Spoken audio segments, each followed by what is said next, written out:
le ministre avait été épinglé par un rapport alors que c'était faux.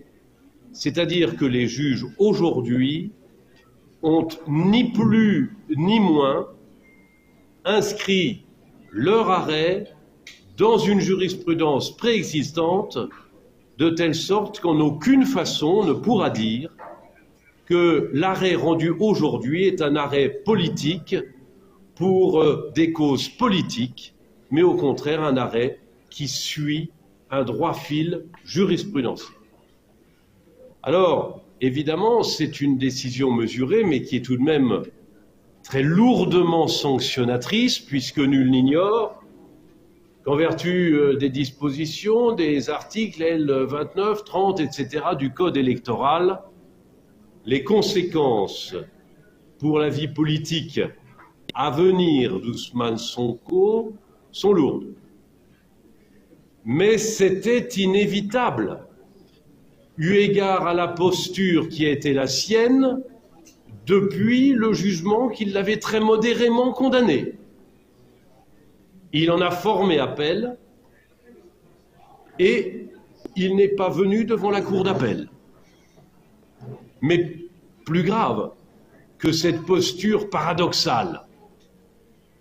est la posture qui a été la sienne hier à 22 heures, lorsque pendant près de 50 minutes, il a pris la parole pour principalement porter à nouveau des injures et des outrages. Concernant qui? Plus grave que les injures et les outrages précédents, c'étaient des injures et des outrages concernant les juges, puisqu'il leur a indiqué, par voie des médias, que quoi qu'il arrive, ils devraient payer les décisions de justice qu'ils allaient rendre, payer les décisions de justice qui avaient été rendues. Ça, c'est ce qu'on appelle un outrage par une menace. Et là encore, ça vaut de la prison si on le poursuivait là-dessus. Donc la posture d'Ousmane Sonko est double. 1, il forme appel et il ne vient pas. 2, la veille de l'audience, il outrage les juges. Reconnaissez qu'avec une telle posture, on ne soit pas étonné que la condamnation prononcée aujourd'hui soit légèrement plus forte que celle qui avait été dite et jugée en première instance. Voilà comment il faut voir les choses. Et je conclurai en disant 2 éléments. Le premier, c'est que, à l'évidence, la posture d'Ousmane Sonko n'était pas simplement dirigée contre les juges et contre cette affaire aujourd'hui, mais qu'elle était déjà projetée la semaine prochaine sur le procès qui va s'ouvrir pour des faits autrement plus graves et plus lourds, et qu'on peut imaginer que dans son inconscient, en préparant l'audience d'aujourd'hui, il était déjà projeté à l'audience de demain, indiquant d'ores et déjà aux juges qu'il ne respecterait pas, qu'il n'accepterait pas leur verdict et qu'il s'inscrivait en faux, considérant qu'un jour, ils devraient payer pour ce jugement qu'ils allaient rendre. C'est un outrage terrible. La deuxième chose que je veux dire pour terminer, c'est que la justice sénégalaise est indépendante. C'est ce que les juges de première instance nous ont démontré. C'est ce que les juges d'appel nous ont montré encore aujourd'hui, puisque le parquet général voulait une condamnation à du ferme et qu'ils ont fixé le curseur seulement à du sursis, mais à du sursis à 6 mois. C'est que la justice sénégalaise est indépendante parce qu'elle respecte la règle de droit. Et là, permettez-moi de vous dire que c'est l'étranger qui vous parle, l'étranger amoureux du Sénégal. Le Sénégal devant la communauté universelle des juristes, est reconnu comme un grand, comme un très grand État de droit, est reconnu comme une des seules grandes démocraties d'Afrique qui jamais n'est passée par un coup d'État pour transmettre le flambeau du pouvoir, et que cela nécessite que le débat politique respecte la règle. Vous savez, Sartre disait « Les mots sont des pistolets chargés ». Les mots, c'est dangereux, mesdames et messieurs,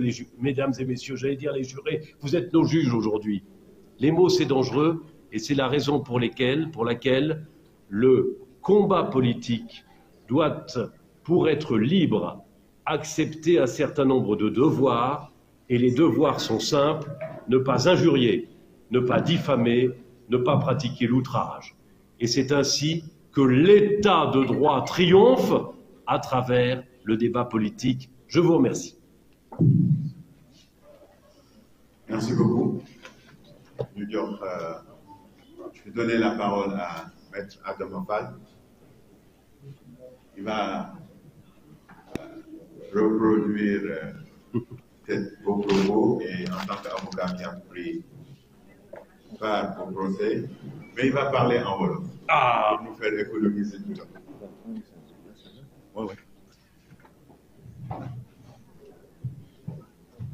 Attends, on va prendre un peu.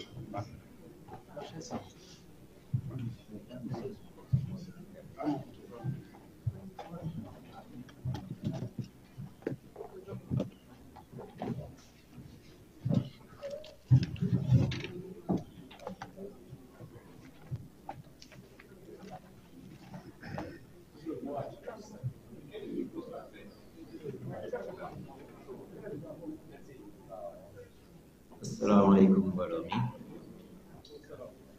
mi ñu ngi leen di nuyu di jéggalu ci xaar bu yàgg bi ndax dañu jàppoon ne dina pare avant heure boobu par li mujj am ngeen gis ko ñu ngi doog a pare mais comme da ngeen a am droit à l'information dinañ ñëw wax leen nu mu demee ak lu fa xew wax ni mu demee nag day jaadu ñu rappeler li weesu li waral ñu yegsi ba fii mooy que ni le ministre Mame Mbaye Niang dafa déposer une plainte contre Ousmane Sonko pour des faits de diffamation, faux usage de faux, injure publique et enquête bi ñëw ba ñu dem jugement wu 30 mars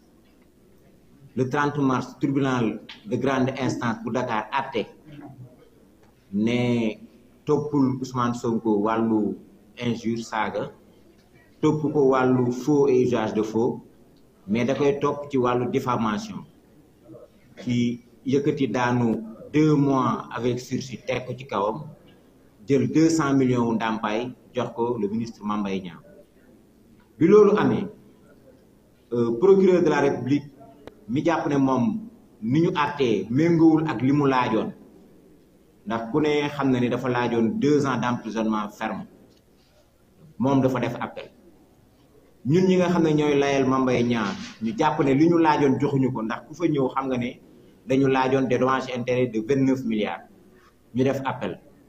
moom it Ousmane Sonko xëy na mi jàpp ne àtte bi méngoowul ak li mu bëgg mu def appel kon tey ñetti appel yooyu lañ doon àtte li ñu remarqué yéen ñëpp ngeen remarqué noo ko ak ñun mooy moom donte ne def na appel tey ñëwul teew ci appel bi yoon nag dafa ne boo defee appel ñu convoqué la nañ la waree convoqué ñëwoo ñi lay layal duñ leen jox carte moo tax tey boo gisee beneen partie bi ci wàllu défense bi taxawuñu fa donc ñun li ñu soxaloon mooy que d'abord tribunal bi joyanti njuumte bi nga xam ne cour d'appel joyanti njuumte bi nga xam ne tribunal de grande instance def na ko njuumte boobu mooy lan mooy ñun dañu jàpp ne infraction faux usage de faux lu am la ndax bu fekkee dañ la convoqué enquête préliminaire nga dem division des investigations criminelles yóbbu fa ay documents yóbbu fa ay constat d'huissier pour firndeel loo xam ne nekkul dañuy jàpp ne loolu ci wàllu yoon mooy faux te yow comme yaa ko jëfandikoo yaa amoon yéene joxe ko yoon pour wane ne li ngay wax dëgg la kon usage de faux nga mooy jëfandikoo nga ko donc loolu moo doon suñu mébét bu njëkk. mébét bi ci topp mooy wàllu saaga injure bi nga xam ne tribunal da ko dàqoon ñu indiwaat ko ci cour d'appel bi layoo ko démontrer que ni am na terme de mépris ak invective yoo xam ne boo ko jëlee juble ko ci nit te jubluwoo ci dara lu dul taqal ko wala tilimal ko loolu dañuy jàpp ne saaga la et cour d'appel may na yoon ñu tey occasion ñu démontrer waat ko fa. ci wàllu diffamation bi tamit lii tribunal àtte am na luñ ci ànd am na loo xam ne ànduñ ci ndax diffamation du nekk rek ne waa ji coupable na mais dafa laaj daan bi nga xam ne diffamation moom la laaj nga daan ko te ñun dañuy jàpp ne article 260 code pénal daan bi nga xam ne moom la prévoir ci wàllu diffamation bi nu mel juge bi appliqué wu ko am na ci droit ci benn anam mooy su jàppee ne ki nga xam ne moom mooy layoo am na ay circonstances atténuantes am na loo xam ne mën nañ ci sukkandiku pour jéggal ko ñun ñu jàpp ne Ousmane Sonko ci procès bi ci li ko jotee ak Mame Mbaye Niang amul benn yoon bu mu wonee réccu amul benn yoon bu mu wonee ne moom juum na nangu na juumte ji nangu na jéggalu amul benn yoon bu mu wone ay disposition ay prédisposition yoo xam ne yoon gi koy àtte lépp lu mu ko teg dina ko nangoo wala lépp loo xam ne mooy wàccuwaayu yoon boobu dina ko jox kon kooku yoon waru ko may circonstance atténuante donc lii moo waraloon tey suñu dajee ak cour d'appel lii lañ fa yóbbu woon bi ñu paree cour d'appel retiré wu na pour délibérer au bout de 2 heures de temps ñëw nañu jox ñu àtte bi mooy dëggal nañu àtte bu njëkk bi ci benn fànn mais am na beneen fànn boo xam ne àtte bu njëkk bi dañ koy teggi fànn bi ñu dëggal àtte bu njëkk bi mooy wàllu diffamation bi diffamation mooy tuumaal nit wala duudal nit loo xam ne jubluwoo ci lu dul yàq deram amul loolu cour d'appel tribunal nangu woon na ko cour d'appel dëggal na ko mooy diffamation boobu am na mais leneen li nga xam ne dañ ko doon joytu ci wàllu diffamation mooy daan bi nga xam ne moom lañ ci war a teg mooy daan bi 260 prévoir daan boobu cour d'appel jël na ko daan Ousmane Sonko juróom-benni weeri kaso yoo xam ne du ko tëdd ci wàllu injure bi tamit cour d'appel infirmé na jugement bu njëkk bi mooy weddi na jugement bu njëkk bi ne wax dëgg yàlla li nga xam ne moom mooy kàddu yi mu yëkkati jublu ko ci Mame Mbaye Niang du doon duudal rek mais am na tamit ay saaga mooy injure publique saaga yoo xam ne da nga ko yëkkati ci pénc mi loolu aussi daan nañ ko ci donc en résumé confirmé nañ jugement bi sur la diffamation infirmé ko sur l'injure déclarer le prévenu coupable ci wàllu ndàmpaay yi 200 millions yi nga xam ne moom la ñu tribunal de grande instance joxoon moom la cour d'appel dëggal muy dommage intérêt yoo xam ne 200 millions la commentaire global biñ ci jox biñ ci am mooy peut-être satisfaction mitigée la mooy lu ñu demandé woon ci dommage intérêt mooy 29 milliards parce que c'est à la hauteur de l'offense li nga tuuma bi fa mu rëyee rek nit ñi ma dooy faral ñu dégg naan kenn musul gis lii avec ak kay am na yoon yoo xam ne tribunal dina àtte joxe 300 millions wala joxe plus parce que day jàpp ne tuuma bi ki ko yëkkati dayo bi mu am wala ki mu ko jëmee dayo bi mu am wala yéene bi mu am ngir yàqal kooku rëy na rëy boo xam ne war na ko mën a yëkkati ba foofu mais comme 200 millions la te mooy suñ dernier ressort dañ koy nangu daan bi di rafetlu taxawaayu magistrat cour d'appel di rafetlu taxawaayu acteur de la justice di rafetlu taxawaayu askanu Sénégal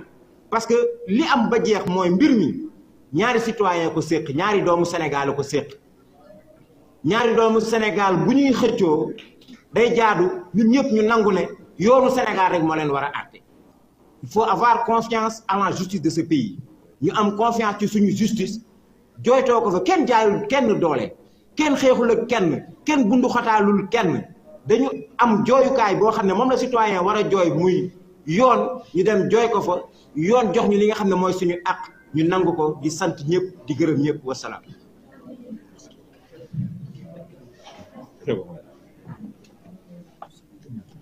Merci beaucoup. Non, tu peux rester. Merci. Merci beaucoup. Salaamaaleykum. Ñu ngi nuyu ñëpp di gërëm ñëpp di commencer ci sant yàlla bu baax parce que bu fekkee je pense que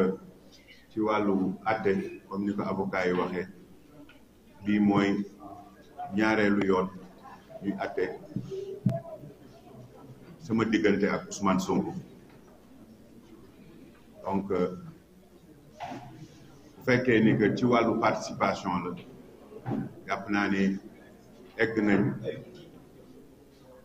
ci mujjantal ga donte am na après je pense que ay cour de cassation ay yooyu mais loolu du laaj man ma teew du laaj tamit moom mu teew te defe naa foofu luñ fa àttee ci le contenu